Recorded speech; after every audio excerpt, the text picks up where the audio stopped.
Hello to Grief Chats. I did a poll on my Instagram the other week, and the response that I had, there was just a lot more engagement. And so it got me thinking that this is something that is present for people. And also I'd want to mention too that if you're moving through a grief cycle, that you are absolutely not alone in this. There are lots of people also moving through grief, through sadness, that may not be fully expressing that or sharing that. So just saying that too, because I was actually really surprised at how many people were wanting me to do a video on grief and sadness. So grief has been something that I think my soul, when it was coming down to earth, was like, she is going to be a master at moving through grief through her body and being really familiar with it. It's an emotion that I've just moved a lot through my body, and it's familiar, and I've learned a lot of stuff about grief and how to work with it and how to move through it with a little bit more grace.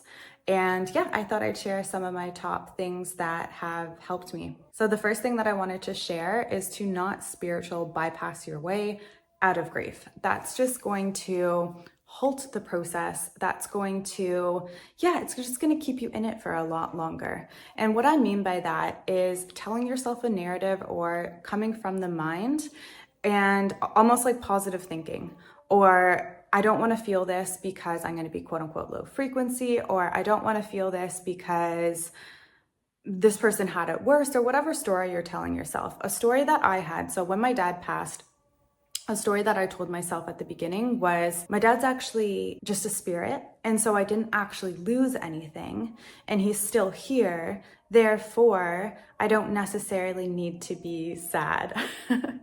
And so it was a way of intellectualizing spirituality, that there was actually a big part of me that was like, I'm really sad. And it was protecting me from fully going into the feeling of it. And I was also shown this in a ceremony. So in a ceremony, I was shown that I was observing and almost on top of the experience, but not fully feeling the experience. And I want to do another video on this because this was so useful on how to process emotions. But basically what I was shown is that basically everything is, actually, I'm not going to get into this. This is going to go down the rabbit hole. I will do another video on it, but it's going to get too deep in talking about consciousness, but it's so valuable and it helped me so much. So I do want to do another video on it. But basically, allow yourself to honor yourself in the process of you feeling sad, and just forget about the story, forget about the mind, just allow yourself to feel sad. Don't create a narrative, don't spiritual bypass and gaslight your way out of it. The second thing that I wanted to mention is and this is nuanced and almost, just hear me out with this. You want to feel the emotion, but you don't want to identify with the emotion. And so this is a consciousness. So this is going from victim consciousness to, this is here to help me. This is here to help me purify. This is here as almost like beneficial to me, because it's helping me alchemize different things. It's helping me move through emotions. It's helping me process dense energies. And so when grief comes up, when something triggers grief within you, to feel it, know it's there, process it, and allow yourself to be in it, but don't attach yourself to it. Don't have an identity with it. I am sad.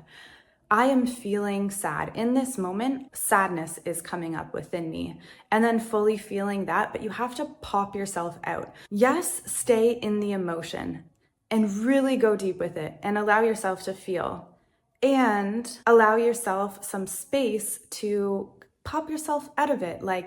Don't get stuck in the rabbit hole of identifying with grief, staying in grief.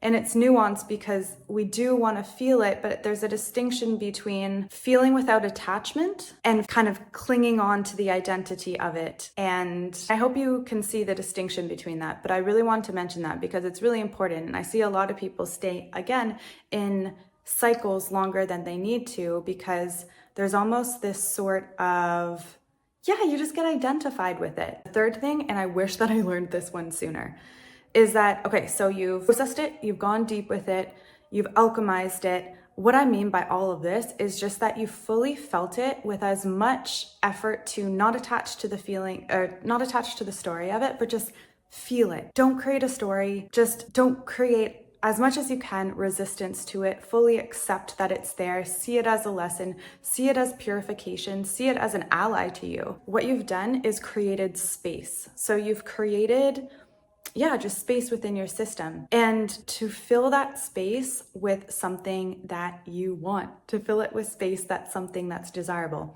I've been looking at the side. I don't know if this is gonna be so weird when I edit this. Should I have been looking at like my actual face? I was thinking that I would be looking at, anyways. So after you have created space within your system, add pleasure to your body. I wish that I knew this sooner. When you're done feeling, there's that time when you're tired, you could be feeling kind of just like empty. Start just adding pleasurable sensations. So touch is amazing. Go and be out in nature and feel the frequency of nature, and just allow yourself to fill that space with what you're desiring, with what you want to bring into your body, and allowing yourself to consciously kind of embody those frequencies. Because honestly, it's a really good opportunity for you to fill it with what you desire.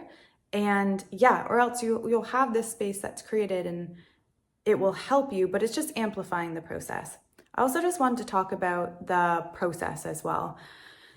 Grief comes in cycles. And at the beginning, it may be really intense. It may feel like there's a lot going on, like every day I'm feeling sad.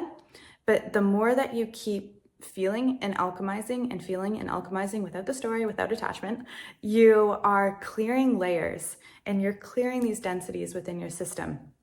And that eventually the frequency of them will become, the duration of them will become shorter and less intense. So you'll go through these like waves, but it won't be as intense. So the more work you clear, the less frequent the layers will come up and the less intense. And then obviously we're human, other things will happen. Just know that, it comes in layers. You kind of stabilize one layer and then another layer will surface, and then you'll stabilize that, and then another layer will surface. The best thing I can say with this is, just relating it back to my dad again and the passing of my dad.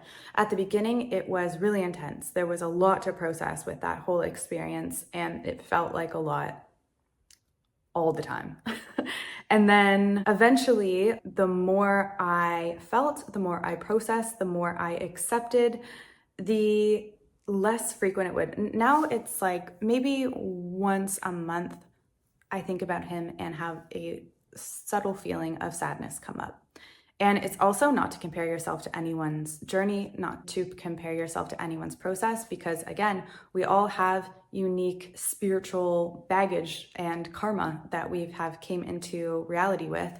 And so you literally cannot judge your process with someone else's process. Another thing I also just wanted to mention is timing. I remember at the very beginning of my healing journey, I asked one of my coaches, how much longer is this going to be? Like, this is a lot. Like, how long is this process going to be? He's like, you can't ask that question. And it's true.